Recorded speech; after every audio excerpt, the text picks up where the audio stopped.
if that is the case, I will say welcome and thanks for tuning in to another incredible edition of the BRM weekly educational classes. This is kind of a new territory for us, being on Zoom. I'm sorry, well, we're on Zoom, but we're streaming onto Vusi.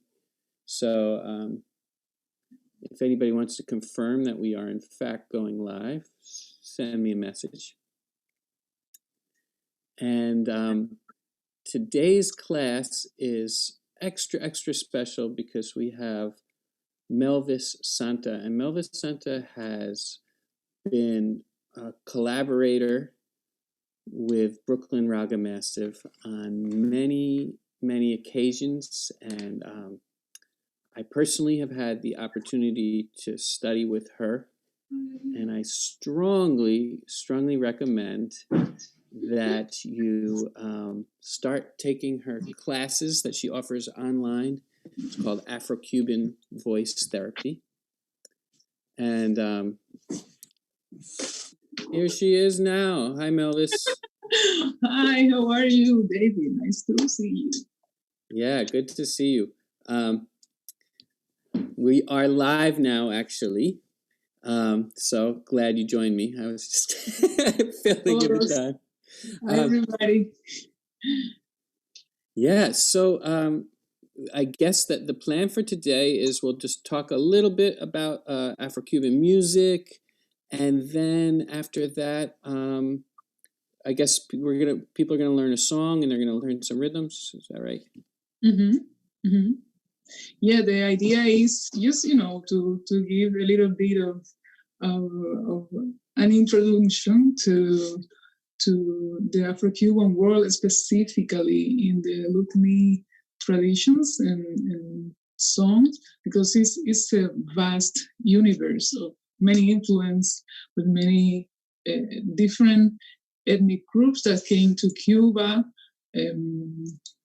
over 400 years ago, and we were so lucky to have that cultural traditions embedded in our outgrowing our culture as part of the Cuban heritage, cultural heritage. So today, of course, in 1 hour, I can't barely talk about that, but I do my best to share my experience, which is the most important thing, because these traditions, today, there are a lot of resources to know about it, but the most important thing is the oral tradition that passed generation through generation. Right, not unlike the Indian classical tradition, and that's passed down and orally. Can you tell us a little bit about like the settings in which you learned this music when you were, when you started out being exposed to this tradition? Yeah, well, in my case, it's very particular because I'm a twin. My twin brother, he's not a musician, but he loves also music. His name is Martin, and I hope he's connected. So in the Yoruba traditions, twins are sacred because they represent also deities.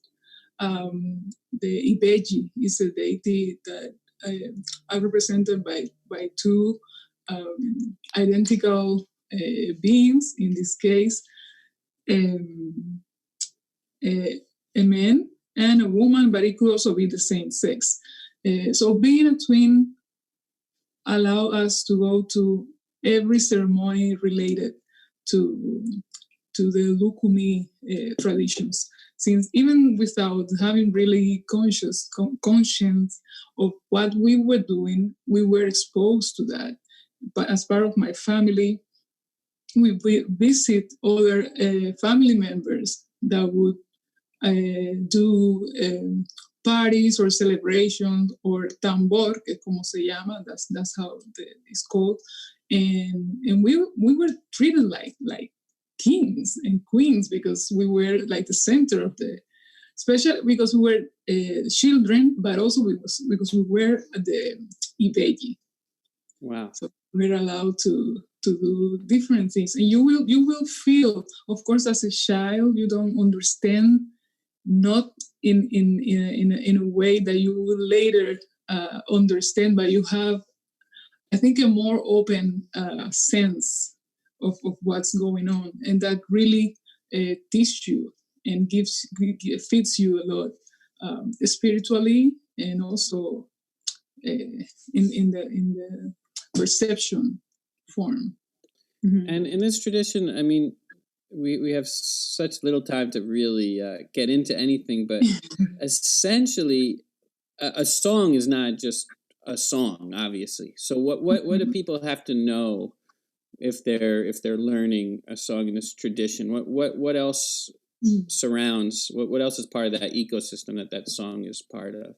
That's a very, very good question. A lot of people write me or talk to me about getting into the tradition. And sometimes they only want to learn a specific aspect of the culture.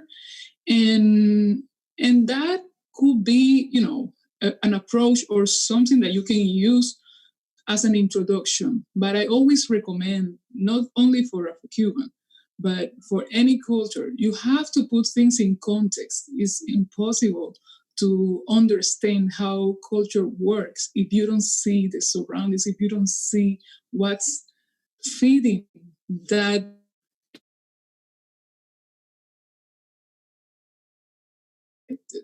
We cannot be just ourselves, even though, the system or the way of living today make you believe that we are independent, and so in some way we are, but the connection that we have is deeper.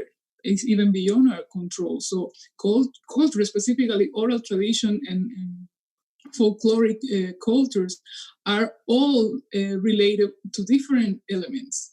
There is no music without drumming. There is no drumming without a drummer. And there is no, the celebrations in any event is based on the community. So every song, like you say, is not just a song.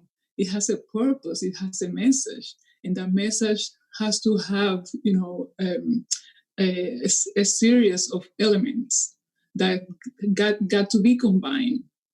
Okay, so basically, just don't look to one thing and try to have a wider, a greater picture, so you can get to what you want.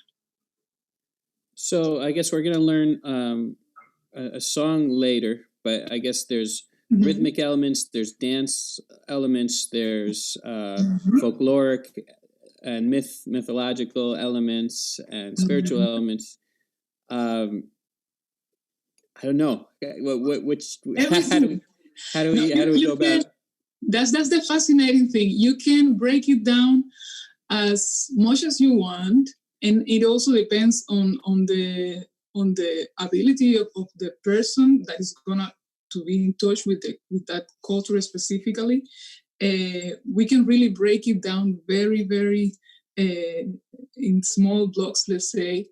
But for me, the idea is, as a receptor, you see it as a whole, because that's what we are. We don't just learn to move, let's say, one finger, and then we just move one finger. You move all your body in order to move that finger. And then, as an example, you don't do much if you only learn things indistinctly. The main goal should be to see the application in life.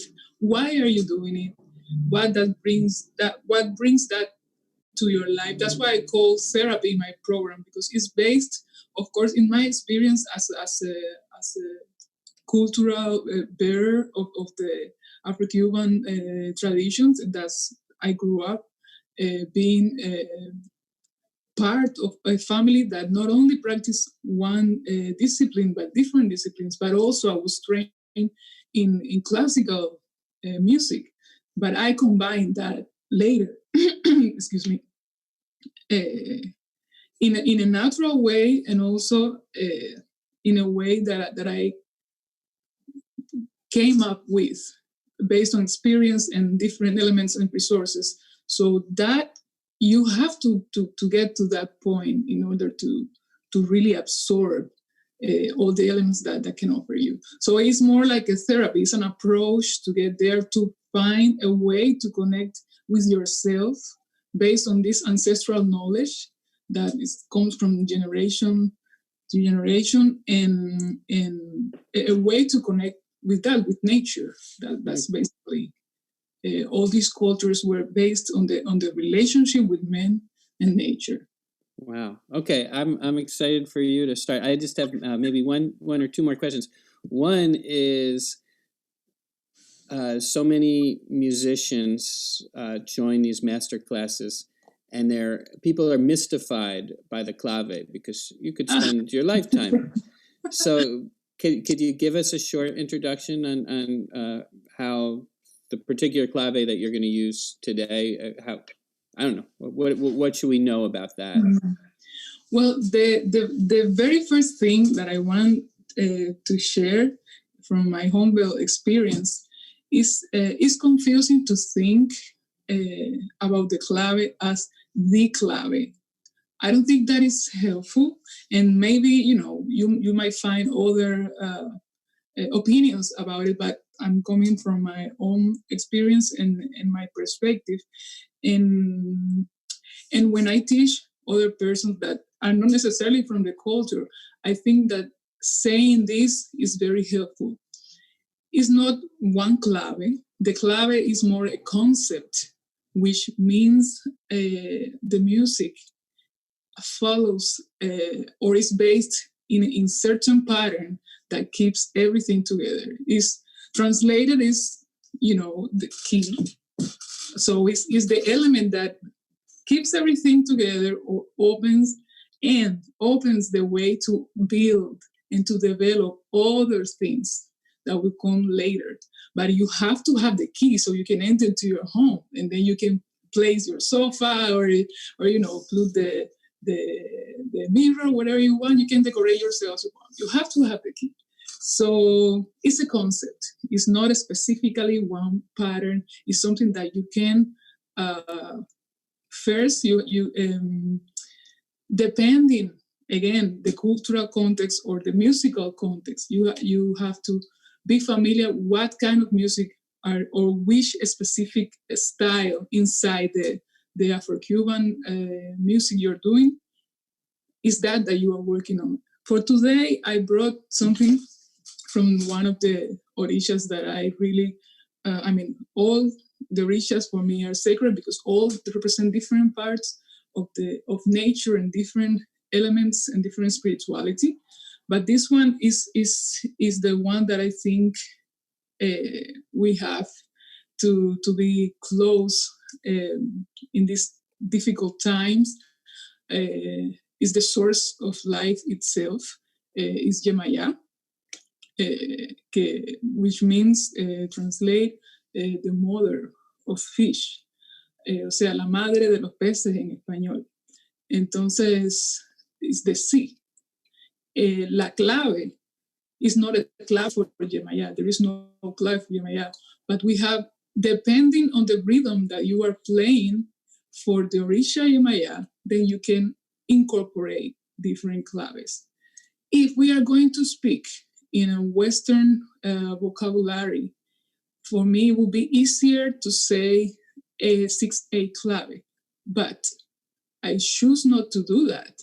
First, because some people are not musicians and they have the same right as musicians to learn about the music. So I prefer to go for the groove instead of classifications that take that music to the more technical, to the more technical world. So this clave, for musicians, you can say 6/8, but that doesn't really give you a lot because there are different patterns inside the 6/8 that you can do. It doesn't really, it's not just, 6/8, that I know the clave. No, it's not like that. It depends on other elements, like I say. But today, like you say, we are not going to do too many examples, but I can show you, by the way, this is the clave. So we have two wood pieces, This one I got it in Santiago de Cuba, so it's very specific, very Western, yeah. It's beautiful. You see. I heard it was made from ship parts. Somewhere I read that was like it's from like the parts that they would use when they were trying to build ships or something like that. This one, yeah, it could be the wood. I don't remember the name now; it escaped to me. But this is more. This clave specifically is more for song tradicional. It's not, of course, you can play anything with it, but in the context, like I say, is very important. So this clave you will find that that is more suitable for that kind of rhythms. So I'm just using it as a way to show the pattern that we will work today. This is one pattern.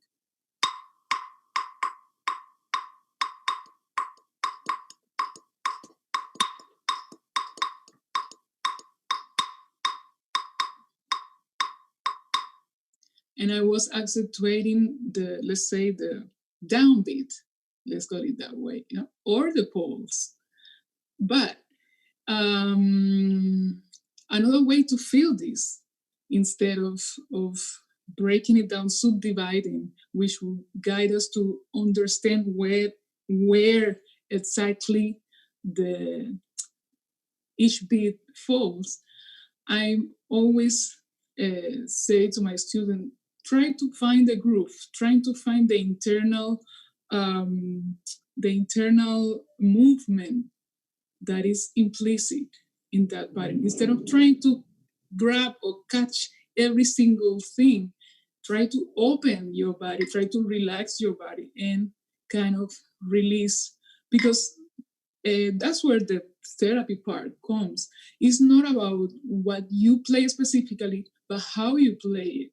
Of course, what you play is important, because this is a way of working spiritually and working to connect with your own ancestrality. So you need to learn the patterns, but at the same time, you also have to give space for you to enjoy and to work with that music. So there's a purpose behind the music. You can't just focus on the intellectuality of that music in order just to enjoy how genius could be or whatever. That's not the approach. The approach is finding that connection and let it flow so you can start building from there. So one more time.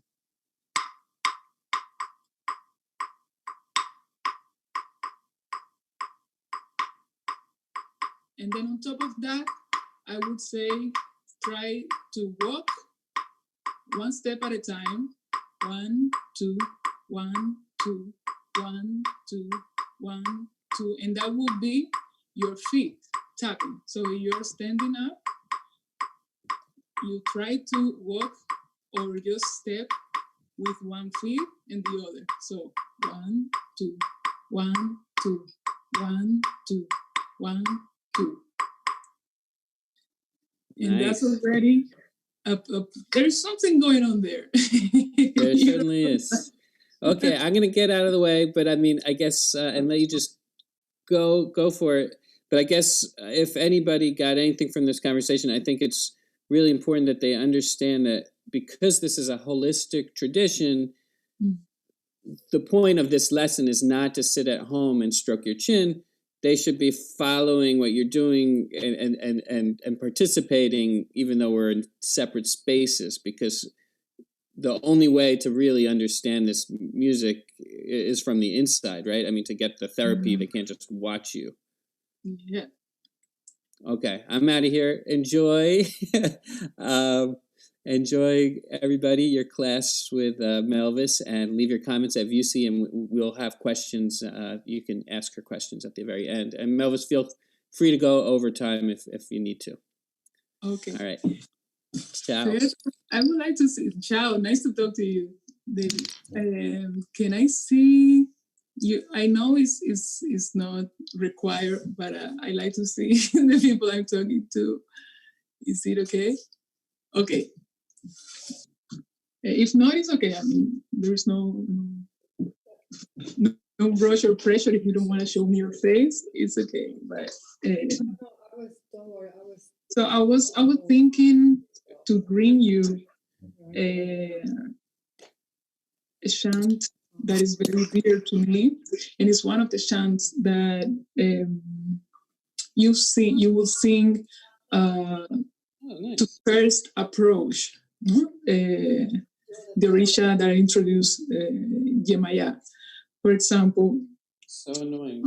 Yemaya as a mother of the earth, as the orisha that represents the element, the vital element of water, the seas, is very important. Is one of the elements that without it you wouldn't exist. We wouldn't exist. We need water to preserve life in planet Earth. So with this in mind, this deity is one of the most revered, and also the most one of the most respected. So from that approach, you will sing to Yemaya, or dance to Yemaya, or play for Yemaya. I'm not focusing, and my concept is not focusing on the religion itself in the Lukumi tradition, or regla de ocha, or santeria, which is the name that adapted this religion in Cuba, but to approach it from the cultural perspective, based on the musical and the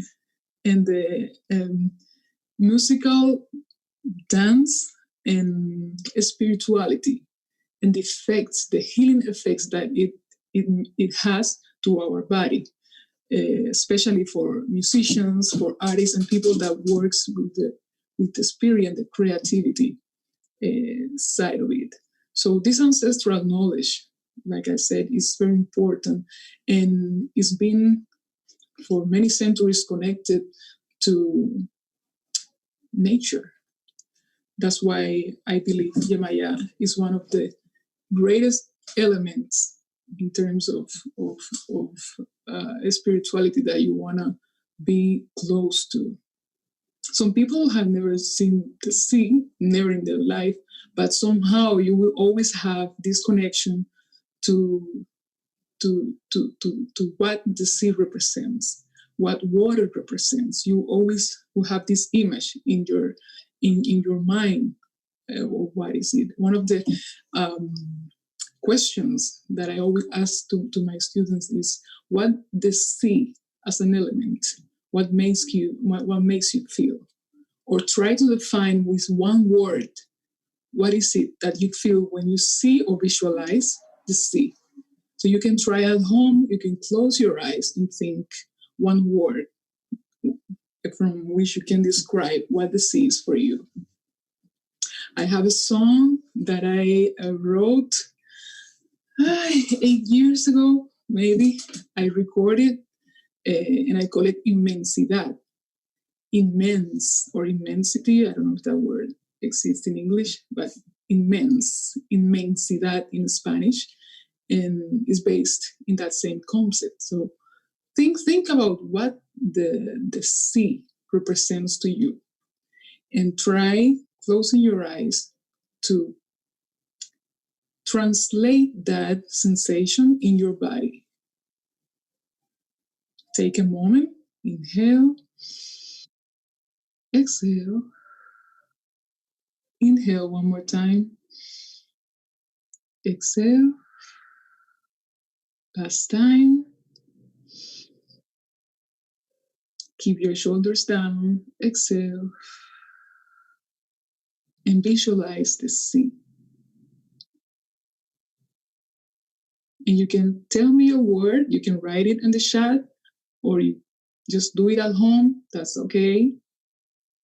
but something have to change.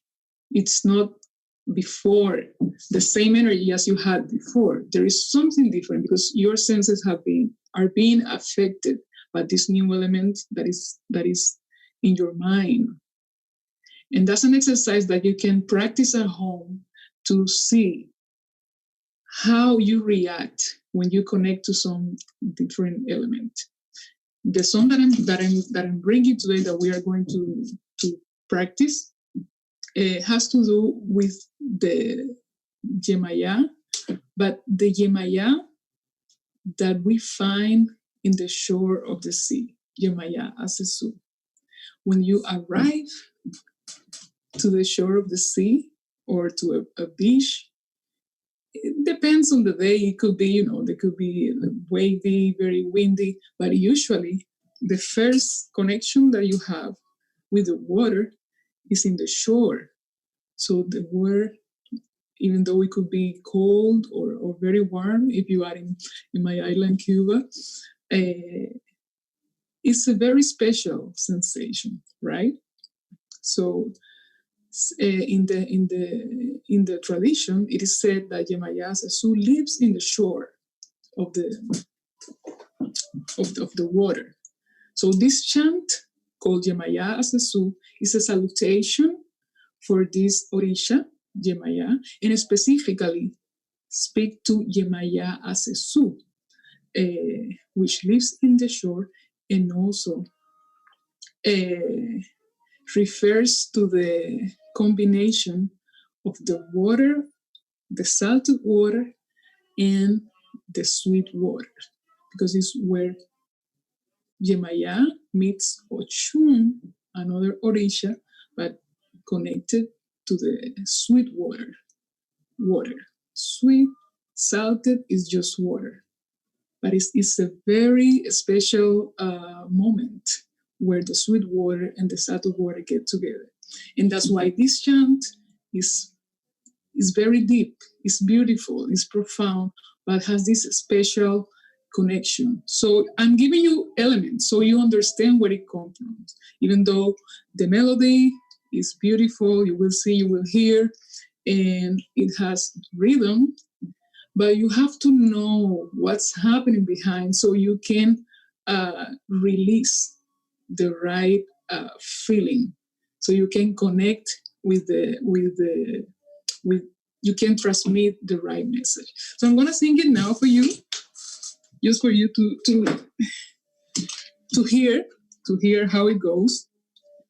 And I'm gonna use a maraca, but in this tradition, it's not a maraca that we use. It's an achere, which means shaker. It's a type of shaker.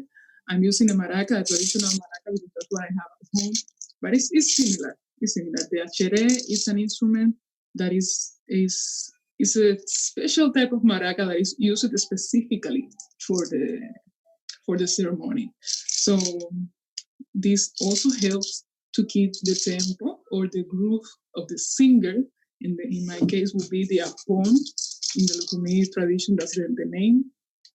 And it's used specifically to accompany the voice. So this is how it goes.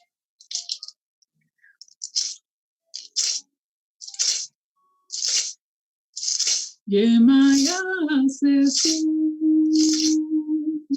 Asesu Yemaya, Yemaya Asesu Yemaya,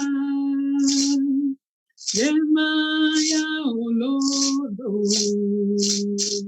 Olodo Yemaya, Yemaya Olodo Yemaya.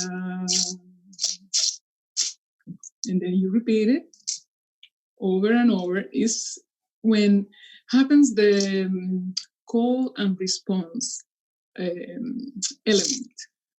The call and response element comes from the African tradition, straight from the African tradition, and it's basically this communication that we've been talking, this community engagement, where The main leader, like I said, Apon is the name of the person that leads the ceremony. He's the one that calls. He makes the calls. He's the one that speaks. He's the one that connects with the orisha. And this person has a very special, let's say, talent. But not only the talent, because you have to have a type of voice. Most important, he has to have the knowledge. Actually, Apon is the highest rank in a singer. The Apon is the most high in terms of knowledge. He's the person that knows all the chants, all the traditions, and know how to communicate when the orisha talks to the people. So you have to reach that point to get it. It doesn't translate just to singer, but someone that has a specific knowledge. That's why when this person speak or sing, in this case, the community follows. So it's not anyone that could do it, even though you are singing as well. But there is a hierarchy, let's say in that way. And that you have to work to get that essence. So what I want you to do is to try. I'm gonna teach you very quickly the words. It's a simple chant, but really keep in mind to connect. I'm giving you the key elements for this song, specifically, and try to really bring your voice out when we do it. Okay. Okay. So we have the words. You can read the words. Sorry, I will repeat it right now, and you can try from home. And then we try to sing loud. So, Yemaya hace su. Yemaya hace su. Hace su, Yemaya. Then we repeat that line again. Yemaya hace su. Hace su, Yemaya. And that will be our second phrase. Then we go to the third phrase. Yemaya olodo. Olodo, Yemaya. We repeat it again, and that will be our fourth and last phrase. Yemaya olodo. Olodo, Yemaya. Good? Okay. So 4 phrases. Yemaya hace su. Second phrase, hace su, Yemaya. We repeat those 2 phrases again. Yemaya hace su, Yemaya. Then we change to the third phrase. Yemaya olodo and olodo, Yemaya. One more time. Yemaya olodo, olodo, Yemaya. So once you got that, and you can read it there, it's important also to articulate and to use, especially if this is not Spanish. This is, like I said, Lukumi, which is connected directly to the Yoruba language, ancient Yoruba. Actually, the Yoruba that was spoken in the in the Oyo Empire time. That's what the time where slavery happened, and African people were forced to come to the Americas. So it was in that time that was happening in Nigeria.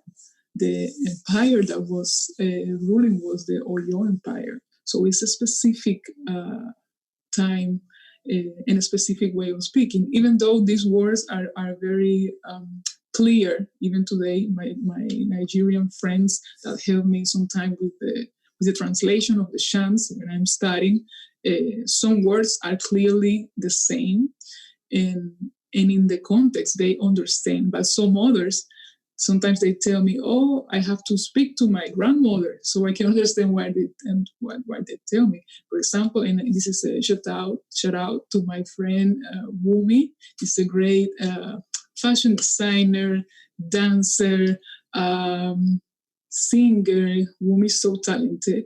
She's from Nigeria, Lagos, and London. So, of course, a much younger generation, but she told me and explained me many things. New generations don't know it because it belongs to elders, older generations in the Yoruba tradition. So coming back to this chant, Yemaya Asesu, Asesu Yemaya. Yemaya Asesu, Asesu Yemaya. Yemaya Olodo, Olodo Yemaya. Yemaya Olodo, Olodo Yemaya. So one more time, just for you to remember, we are talking about the Yemaya that lives in the shore. And also we are making a reference to when the sweet water meets with the salt water. We are doing a reference to Yemaya as one of the most revered orishas, but also without saying it, we are referring to Oshun and their special connection. Okay, so there is a lot of meaning behind the chant, and you will sing this chant just to salute or to connect or acknowledge the elements that you are aware of that presence, of that beauty, as a thankful way of just being present, you know. So it's a way of opening your soul, it's a way of being humble as well, and it's a way to connect with the beauty inside, you know, and to surrender to the magic of just nature itself. Okay, so from there, you try to find your voice, and let's do it again. I'm not going to use the Ashedí. I just wanted to give you the idea of what's the sound that accompany the voice. But usually, these chants you might hear may have heard before about the batá drums are accompanied by the family of the batá drums. But we are not going to talk about the batá drums today because that's a whole class, and not only one class, that's a whole universe. So I'm just giving you how you as a singer can keep that groove. Even though the batá drums have their own rhythms, you have to have your own groove so you can connect with other elements like the batá drums and the Ashedí and people dancing. You as a singer have to have that internal connection and that internal pace so you can guide. Okay, so coming back to the clave that we were doing at the beginning, I'm going to repeat the pattern and I'm going to fit the singing to the clave.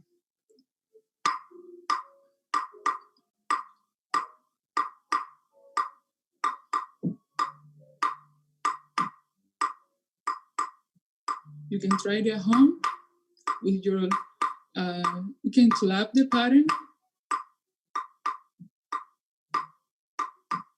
and then the melody. Yemaya asesu, asesu yemaya, yemaya asesu, asesu yemaya, yemaya olodo, olodo yemaya, yemaya olodo, olodo yemaya. So you notice it changed because the rhythm changed. I always respond to what happened. If I do it without the clave and I choose a slower tempo, I have another way of expression. But if I add the clave with this specific pattern, I will respond as a singer or as an opponent in this case, also in a different way. So that's what we have to be aware. That it's not that you will learn one thing and that you will stick to that until, rain or come shine. That's not the idea. The idea is to develop a connection to what's happening and be able to respond. And that's why it's called call and response in a natural way. If there is any question, let me know. So far, no, it's okay. So I'll continue. I can work a little bit more on the melody. I'm not hearing. I can work a little bit more on the melody. Just if you wanna have it in your mind. And now that I'm saying that, it reminds me that it's a tradition that you want to use your mind. You want to use your memory, because it's about connection, like I said. So you really have to try to incorporate it, in order to feel it. As David was saying, it's something that you cannot Google it. You can Google information, you will find some things, but it's a folkloric tradition that you have to experience. And with the social distancing thing, of course, I would invite you in normal conditions to join a class and to see how people respond differently to this kind of association when it comes to your personal sensibility and different elements of nature. But in this condition that we have to adapt, do it at home. Don't feel discouraged, and try to push yourself and look inside and see how you react to that. So that being said, I will repeat again the melody using the clave, and this time I'm going to do it slower.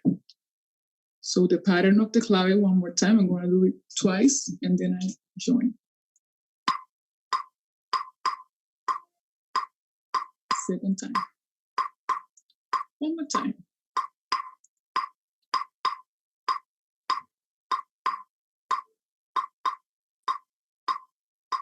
Yemaya asesu, yemaya, yemaya asesu, yemaya, yemaya olodo yemaya, yemaya olodo yemaya. Yemaya asesu yemaya, yemaya asesu yemaya, yemaya olodo yemaya, yemaya olodo yemaya. Okay, so you see, each time that I sing it differently in terms of rhythm, in terms of cadence, and like I say, that has to do with responding to what you hear, what is suggested. In this occasion, I'm doing it on purpose for you to connect with different fields. Hold on, there is a question. Let me see. What's the question? I can't see. Okay, I see now. Kind of dance goes with this song, Arisha? Yes, very good question. Oh, so it means that someone is dancing at home. Jay, my friend, needs to play with you. Well, let me see if you can see me.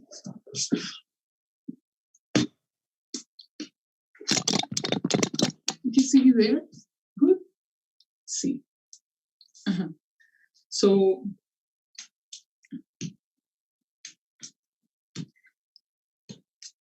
if you can hear me tapping, 1, 2, 3, 4. 1, 2, 3, 4. 1, 2, 3, 4. 1, 2, 3, 4. So let's establish this as a pattern from where we're gonna build the clave, okay? But basically, if I'm in front like this, it will be to the side. I'm gonna start again. And 1, 2, 3, and 1, 2. And it could be kind of diagonal instead of side to side, but more like diagonal. So 1, 2, 3, and 1. And I'm saying and 1 because the accent goes in front. Okay? So 1, 2, 3, 4. Then the upper body, just do 1, 2. 1, 2. 1, 2. But like I said, we have to emulate the element that we are talking. So knees are bent and the body up, go like a wave kind of thing. So we don't want to be too tense, not tense at all, but we want to sway. So while the upper body goes down and back, down and back, our feet from the wrist, from the waist down, keep it more bouncy, let's say. So that there, just that is already coordination exercise. We are there, and you see that your arms will start to sway naturally. So try to incorporate it in a very natural way. Move both hands as if you were drawing an 8, okay? So it will join your torso, and of course, your head will go, no rush, okay? And then I will sing. Yemaya sesu, asesu yemaya. Yemaya sesu, asesu yemaya. Yemaya olodo, olodo yemaya. Yemaya olodo, olodo yemaya. Okay? See? Also, I hope that helps. Let me see another question.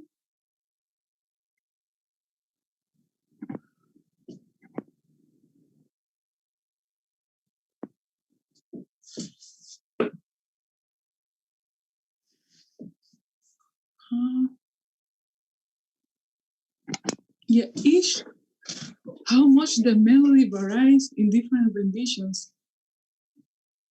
Each chant, I guess you mean. I think he means how much does each, when someone sings the same song, how different is it when different people sing it in terms of is the melody always strict or? See, okay, now I get it. Well, the melody should be strict because it's traditional. So especially for the chorus had to be very accurate in terms of melody, but it doesn't mean that the person that are not, that cannot sing it right is not allowed to be part of it. Doesn't have to do with that. It's a community thing, and people participate with the purpose behind the music. But you are supposed to learn or to know the melody, because these traditions and this music, they have, I like to believe that they have this, I call it magic intervals. When we try to accommodate or change that traditional structures, something get lost. Usually something will get lost with the pass of time, because that's what happens. The way of speaking change, the way of moving change, and over time it will suffer some variations. But when you know, or when you are taught the essence of it, you will see that there is no need to change, because it has a purpose. That's what you learn. It has a purpose. So you have to communicate in a specific way with the orisha, and you have to say certain things depending on the situation. If you change that, the purpose doesn't really meet the end. So the chorus, just to resume and to make it more clear, I hope, is the chorus have to keep it as close as what it is. The singer, the apon, the leader, because he's the one that is doing the work, communicating with the deity. He's the one that has some license, and that license serves his feeling, but based on the basic knowledge of the thing. What makes a melody different from two different singers, from two different apon, is the feeling that you put. Maybe I sing it right now in three different ways: slower, more up tempo. When I dance it, I do it even more slow, because I incorporate the dance. So I was feeling a different way, and I had to respond to that. So if another singer do it, it will sound, you will hear that it's different interpretation, but you definitely should be able to identify the song. That's the point, because that's the chant for that part. If you chant too much, it's not ceremonial. I mean, you can do it outside of the context. That's the idea. See, good. So there is 5 minutes more. I wonder if it will be. Yeah, I'm going to see if there's any last questions. If not, no more questions. Maybe you want to just take us out with some music, and then we'll call it a. You want to play something for us, or piano-wise, or I don't want to put you on the spot. There is another part, another rhythm. One thing that I would like to say is that each orisha has different rhythms where you navigate in order to communicate with that, with that element, and you will hear that in the tradition of the batás. The batás, they have specific rhythms and specific cycles of rhythms, and not necessarily when you change it means that you're changing the orisha. It's just like different aspects of the same orisha. So what we did today was Yemaya Sesu, like I said, refers to the very first approach to the sea, to the shore, and also speak, like I said, to the connection of the salt water and the sweet water. And that's what it says, Yemaya Olodo, Yemaya, Yemaya Sesu. Is speaking to that quality of quietness of the sea. And I'm very connected to that. But there is also another part let's say, more deep, that has to do with the part that is called el aro or alaro de Yemaya, and it's only for Yemaya. So inspired on that, I wrote something for the piano, and I just want to play it for you for one more minute. And that's it. And thank you so much, David. Thank you, Right, thank you for having us. And thank you guys that are looking out there. Hope you enjoy and, send questions or just leave the comment and see you. Yeah, what's the best way for them if they want to continue studying with you? What's the best way to keep in touch with you? Actually, I'm doing these classes online on Wednesday and also Saturday. So Wednesdays and Saturdays I'm doing at 6:30, 6:30 New York time. There was a confusion the other day, but it's clear now. 6:30 p.m., 1 hour, until 7:30 p.m. I'm going to do 1 hour class via Jitsi. Jitsi is an alternative to Zoom. So basically, you send me a direct message, and I will give you all other instruction by you download the app, or you just have to click the link once we get to exchange the information required in the seats. 6:30. Let me know if you're gonna be part, and basically we'll be doing what I just did for you today. Okay.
Thank you, Melvis. This was really wonderful.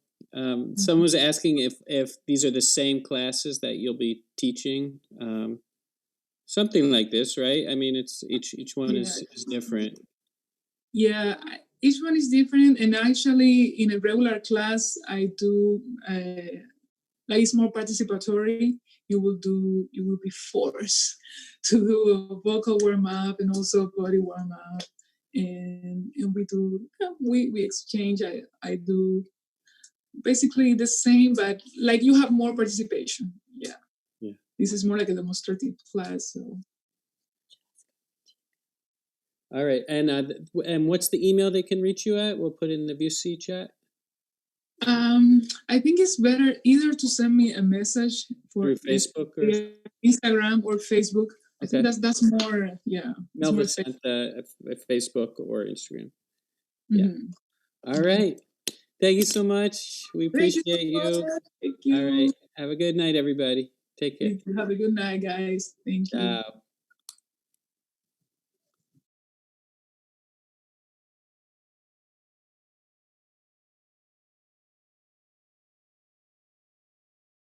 At Facebook or Instagram. Yeah. Mm-hmm. All right. Thank you so much. We appreciate you. Thank you. All right. Have a good night, everybody. Take care. Have a good night, guys. Thank you. Ciao.